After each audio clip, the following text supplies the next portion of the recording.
दोस्तों आज हम रूबरू करवा रहे हैं कोरिया एसपी संतोष सिंह जी से। तो संतोष सर को हाल में ही एक अंतर्राष्ट्रीय अवार्ड मिला है। सर बहुत बहुत स्वागत है रायपुर में आपका।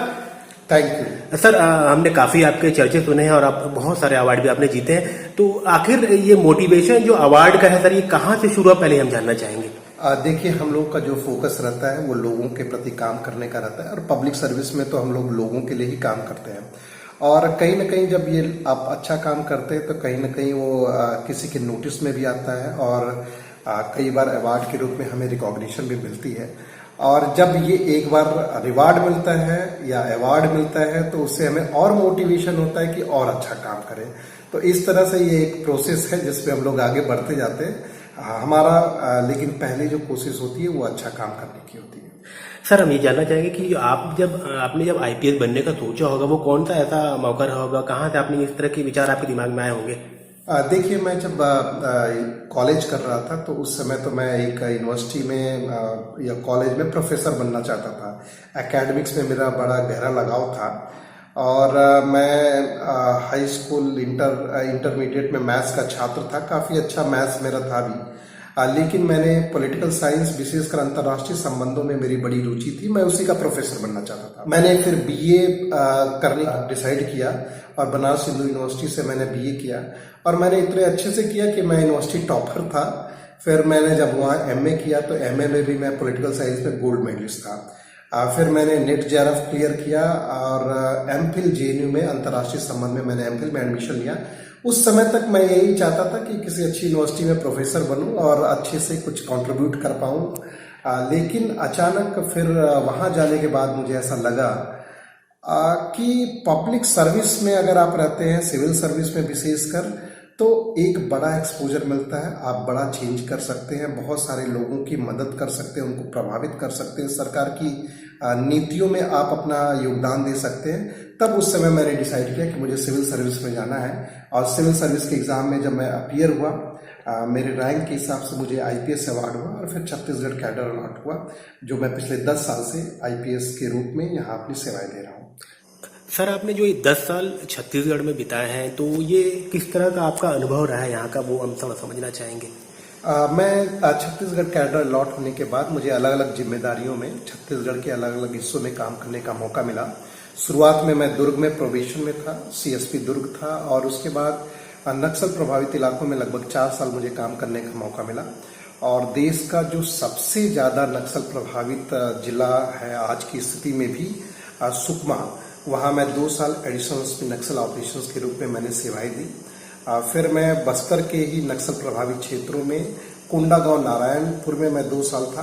तो 4 साल जो बस्तर का टेन्योर था, ये बहुत ही फुलफिलिंग टेन्योर था, बहुत ही सेटिस्फाइंग टेन्योर था। और आप जानते हैं कि किस तरह के चैलेंजेस हमारे पास होते हैं और उनसे लड़ना बहुत ही रियली बहुत ही चैलेंजिंग जॉब होता है।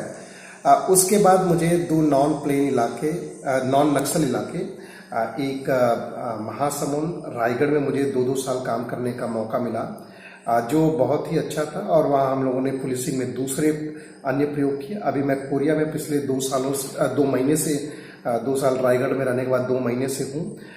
यहाँ भी मैंने एक नया प्रयोग करना शुरू किया है। तो कुल मिला के अगर मैं देखूं तो 10 साल जो पुलिसिंग के रहे हैं वो अलग अलग चैलेंजेस रहे हैं, अलग अलग परिस्थितियां रही हैं, अलग अलग चैलेंजिंग समस्याओं से जूझते रहे हैं।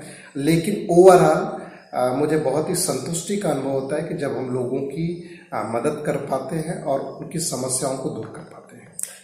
सर हम आपके बचपने में जाना चाहेंगे। सर आप उस समय कैसे रहते थे, उसके बारे में थोड़ा बताइए। किस तरह आपका माहौल था बचपन का, और आपने पढ़ाई लिखाई जो है कहाँ पे की, क्या है। देखिए, मैं कहूँ तो मैं बचपन में जैसा सभी बच्चे करते हैं, मैं बहुत शैतानियाँ किया करता था। मेरे घर वाले मुझसे बहुत परेशान रहते थे। विशेषकर मेरे अध्यापक का प्राइमरी स्कूल के जब मैं देवकली गांव जो है हमारा गाजीपुर जिले में है, वहाँ प्राइमरी स्कूल में कक्षा 5वीं तक जब मैंने पढ़ाई की तो वहाँ मेरे टीचर मुझसे बहुत परेशान रहते थे। मैं बहुत मस्ती करता था। लेकिन उसके बाद थोड़ी थोड़ी चीज़ें समझदारी आनी शुरू हुई और नवोदय विद्यालय जो आप जानते हैं हर जिले में एक होता है, वहाँ गाजीपुर नवोदय विद्यालय में मेरा एडमिशन हुआ और मैं 12वीं तक हॉस्टल में मैंने पढ़ाई की है। फिर ग्रेजुएशन मैंने बताया कि मैं पॉलिटिकल साइंस पे बनारस हिंदू यूनिवर्सिटी से पीजी किया। मेरे पिताजी हैं, वो एक ग्रामीण पत्रकार हैं और 1991 से पत्रकारिता के क्षेत्र से जुड़े हुए हैं। तो कहीं ना कहीं घर में एक पढ़ने का जुनून, चीज़ों को समझने का जुनून, समस्याएं, मेरे पिताजी लोगों की समस्याओं को उजागर करते थे, तो वो देखने का एक नज़रिया और समझ कहीं ना कहीं आती गई। तो एक इसी बीच एक सोशल जो रिस्पॉन्सिबिलिटी का भाव होता है, अपने लिए तो अच्छा करना है लेकिन कुछ अच्छा और करना है, समाज के लिए अच्छा करना है, उसके हिसाब से मैंने सोचा और आगे बढ़ा। सर, आमतौर पे कहा जाता है कि हर एक सफल पुरुष के पीछे एक महिला का हाथ होता है, तो इस सवाल पर आप क्या क्या सोचना है, क्या कहेंगे आप? निश्चित रूप से मेरी जो धर्मपत्नी है, पिछले हम लोगों काफ़ी समय से, शादी के पहले से भी साथ थे और वो मुझे हमेशा लगातार सपोर्ट करती रही कि मैं जीवन में कुछ अच्छा करूं और लोगों की मदद करने में जो एक सामाजिक सोच है उसको भी उन्होंने भी बढ़ावा दिया। निश्चित रूप से मैं उनका बहुत शुक्रगुजार हूँ। सर, आपकी जो जर्नी है उसमें कहीं आपने रिजेक्शन कहीं नहीं देखा है, लेकिन आज की तो हर युवा में कहीं ना कहीं रिजेक्शन होते ही है। तो उन लोगों के लिए, उन युवाओं के लिए आप क्या कहेंगे जो रिजेक्शन से हार मान जाते हैं, असफलता से वो घबराते हैं, उनके लिए क्या कहना चाहेंगे आप? देखिए, क्या होता है कि लाइफ में जब भी किसी को कुछ मिलता है वो कहीं ना कहीं उसकी मेहनत की बदौलत मिलता है। और अगर आप अच्छे सोच के साथ, पॉजिटिव तरीके से, एक स्ट्रैटेजी के साथ किसी भी फील्ड में हो आप और आगे बढ़ते हैं, प्रोफेशन को चुनते हैं, तो सफलता मिलनी तय है। हाँ, हो सकता है जैसा आपने एक्सपेक्ट किया हो वैसी सफलता ना मिले, सही समय से ना मिले, उसमें थोड़ा और समय मिल जाए। लेकिन मेरा मानना है कि जो मैंने देखा है, जो जितनी मेहनत करता है लाइफ में उतना अंततः पा ही लेता है। या एक एवेन्यूज अगर जिंदगी में बंद होता है तो दूसरे अवसर जरूर खुल जाते हैं। एक चीज कहीं आप नहीं पा पाते तो दूसरी जगह आप बेहतर पा सकते हैं।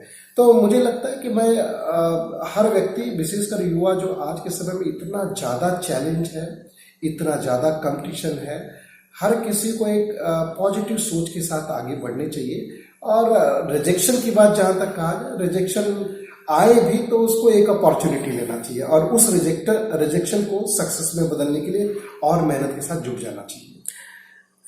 आप किस तरह की किताबें पढ़ते हैं सर, वो बताइए। मैं आपको बताऊं कि मेरी दो प्रमुख हॉबियां हैं। एक, मैं मूवीज बहुत देखता हूं और दूसरी किताबें बहुत पढ़ता हूं। शायद ये किताबें पढ़ना जो एकेडमिक्स में मेरा जो जाने का जो लक्ष्य था या रुझान था उसकी वजह से है। और मैं आपको बताऊं, मैं चिल्ड्रन लिटरेचर जो हैरी पॉटर की बुक्स है वो भी मेरी एक छोटी सी अच्छी सी लाइब्रेरी है, वो भी है। और बहुत सीरियस दार्शनिक, देरिदा, फूकॉल्ट, मैं उनको भी पढ़ता हूँ। जो आज की नई वाली हिंदी की किताबें जो अभी आप पढ़ रहे होंगे कि एक सीरीज पूरी चली हुई है, उसको भी मैं पढ़ता हूँ। और ट्रैवलॉग भी पढ़ता हूँ, बायोग्राफी भी पढ़ता हूँ। और अच्छे अगर मुझे कहीं फिक्शन मिल जाए तो वो उसमें भी मेरा इंटरेस्ट है। तो कहीं ना कहीं किताबों को जब मैं पढ़ता हूँ तो उसमें मैं खो जाता हूँ। और ज्ञान प्राप्त करने का तो निश्चित रूप से माध्यम है, लेकिन अपने को स्ट्रेस से दूर करने के लिए भी मैं किताबें पढ़ता हूँ, जो मुझे बड़ा अच्छा लगता है। हमने एक चीज गौर की सर कि आप भी पुलिसिंग के प्रति जो लोगों में डर है उसको दूर करने के लिए आप हमेशा प्रयास करते रहते हैं। इस एक्ट भी कहीं ना कहीं उसी के आधार पर बना था। लेकिन समय के साथ आज जब आप सब कुछ डेमोक्रेसी में रहते हैं, सारी चीजें अकाउंटेबल हैं, ट्रांसपेरेंसी है, उस दौर में पुलिस को अपने तौर तरीकों को बदलने की जरूरत है। और हमें शासक की पुलिस की बजाय लोगों की पुलिस बनने की बहुत ज्यादा आवश्यकता है। और लोगों की पुलिस हम तभी बन पाएंगे जब हम लोगों का वेलफेयर कर पाए और उनमें, लोगों में किसी तरह का भय न हो लोगों में, बल्कि ये लगे कि ये हमारे लिए है, वो समस्याएं आपके पास बेझिझक लेके आ पाए। तो ये एक जो पुलिस का चेहरा बदलने की कोशिश लगातार सारे पुलिस यूनिट्स लगातार कर रहे हैं। और हम लोग, विशेषकर नए अधिकारी, इस कोशिश में है कि पुलिस का ये जो चेहरा है वो बदलना चाहिए और हमें लोगों की पुलिस बनकर के लोगों के लिए काम करने की जरूरत है, जिसमें डर नाम की कोई चीज होनी भी नहीं चाहिए। और अगर डर होनी चाहिए तो जो गलत काम करने वाले हैं, जो इलीगल काम करते हैं, उनको डर होना चाहिए। और जो अच्छे लोग हैं उनको तो किसी तरह से डर होना भी नहीं चाहिए। और मैं आपको बताऊं, छत्तीसगढ़ पुलिस का हमारा जो मोटो है वो भी यही है कि परित्राणाय साधूनाम, अच्छे के लिए अच्छा है, विनाशाय च दुष्कृताम, और जो दुष्ट लोग हैं उनके लिए हम उनके अगेंस्ट काम करेंगे। सर आपने लंबे समय तक नक्सल इलाके में सेवाएं दी हैं, आपको क्या ऐसा कुछ महसूस होता है कि जो नक्सली हैं वो मुख्य धारा पे लौट रहे हैं? देखिए, नक्सलवाद एक अलग विषय है जिस पे बहुत ही विस्तृत तरीके से हम लोग बात कर सकते हैं, और मुझे भी बड़ा करीब से जानने का मौका मिला है। जब छत्तीसगढ़ में नक्सलियों का जब आवागमन हुआ तो आप सोचिए, पिछले 50 साल हो गए नक्सलियों को छत्तीसगढ़ के बस्तर रीजन में अपना गढ़ बनाए हुए। इन 50 सालों में उन्होंने लोगों के लिए क्या किया? जब वो उस जगह पे आए तो शायद उस समय विकास की चीजें नहीं थी, शायद मूलभूत आवश्यकताओं के लिए लोगों को जरूरतें उनकी पूरी नहीं हो रही थी। तब उन्होंने उनको एक सब्ज बाग दिखाया, उन्होंने एक आइडियोलॉजी दिखाई। वो बोले कि जल जंगल जमीन लोगों का है और सरकार इनके लिए कुछ नहीं कर रही है, हम लोग लोगों के लिए लड़ाई लड़ेंगे, और अगर सामान्य तरीके से नहीं तो हम हथियारों से लड़ाई लड़ेंगे। आज देखिए कि वो हथियारों की लड़ाई किस दिशा में जा चुकी है। नक्सली अपने जो मूल उद्देश्य थे उससे भटक गए, खून खराबे आज तक जारी है। पिछले 50 सालों में जो उनके सबसे बड़े रेड जोन थे, उनके खुद के आधार क्षेत्र, उन्होंने कोई आइडियोलॉजी पेश नहीं की। यहाँ तक कि पूरी दुनिया से माओइज्म नाम की जो आइडियोलॉजी है किसी भी देश में सफल नहीं हुई। तो उन्होंने जो लड़ाई लड़ी थी वो अपनी दिशा से भटकने के बजाय आज वो इस स्थिति पहुंच गई है कि वो पहले तो वो ये कह के आए कि विकास नहीं है इसलिए हम लोगों को विकास देंगे। उन्होंने खैर विकास की एक दूसरी परिभाषा भी बनाई, लेकिन मूल जरूरतें विकास का सबसे प्राथमिक चीजें हैं। और आज भी जिन इलाकों में उन्होंने लंबे समय तक अपना कब्जा बनाए रखा, उन्होंने कौन सा मूल जरूरतों लोगों की पूरा की, तो उसमें भी वो फेल रहे। कोई डेवलपमेंट का अल्टरनेटिव मॉडल भी क्रिएट नहीं कर पाए, बल्कि सरकार हो सकता है पहले कभी काम ना की हो। अब सरकारें जब वहाँ रोड बना रही हैं, वहाँ स्कूल बना रही हैं, कॉलेज बना रही हैं, वहाँ हॉस्पिटल बना रही हैं, सारी सरकारी योजनाएं चाहे वो पेंशन की हो, आवास की हो, वो सब जा रही हैं, तो नक्सली उसको नुकसान पहुंचाते हैं। क्योंकि कहीं ना कहीं उनका मोटिव ये रहता है कि ये चीजें ना हो, लोग पिछड़े रहे, ताकि वो फिर अपना जो ब्रीडिंग ग्राउंड है, जो उनके पनपने का जिससे वो शुरुआत की थी, वो बना रहे। तो आज उनकी आइडियोलॉजी पूरी तरह से विफल रही है। हाँ, कहीं ना कहीं मैं आपको बताऊं चीजें बदल रही हैं।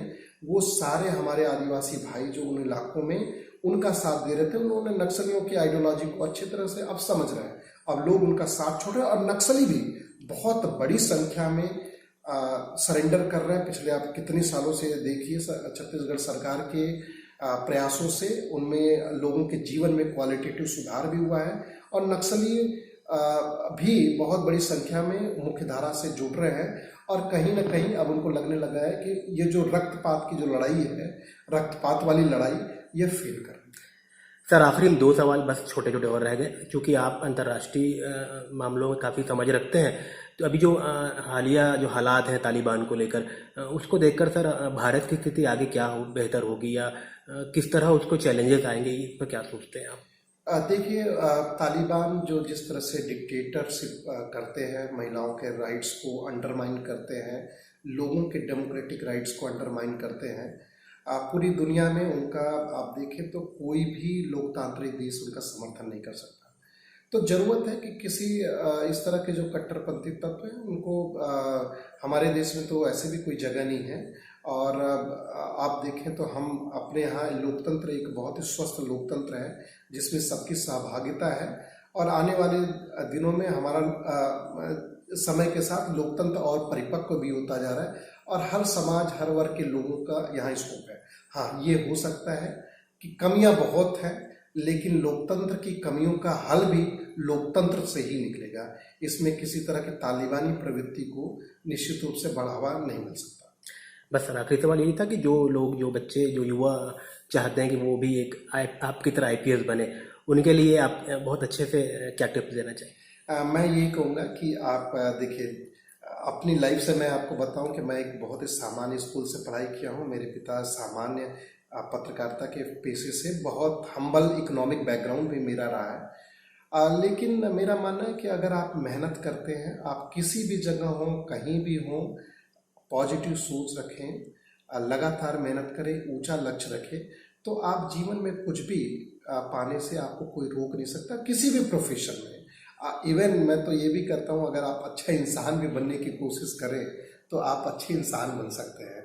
तो अच्छे इंसान बनने के साथ आप सभी अगर मेहनत करें तो आप जीवन में कहीं भी पा सकते, कुछ भी लक्ष्य पा सकते हैं। उसके लिए बस जरूरी ये है कि एक फोकस्ड अप्रोच है। विशेषकर आज सोशल मीडिया के समय में जब सारी जानकारियां आपके पास है, कहीं ना कहीं हमारे डिस्ट्रैक्शन, जो हमारे भटकने के रास्ते भी बहुत सारे खुल गए हैं।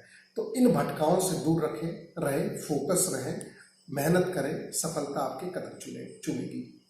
सर बहुत बहुत शुक्रिया, आपने इतना समय दिया, बहुत बहुत थैंक यू, शुभकामनाएं।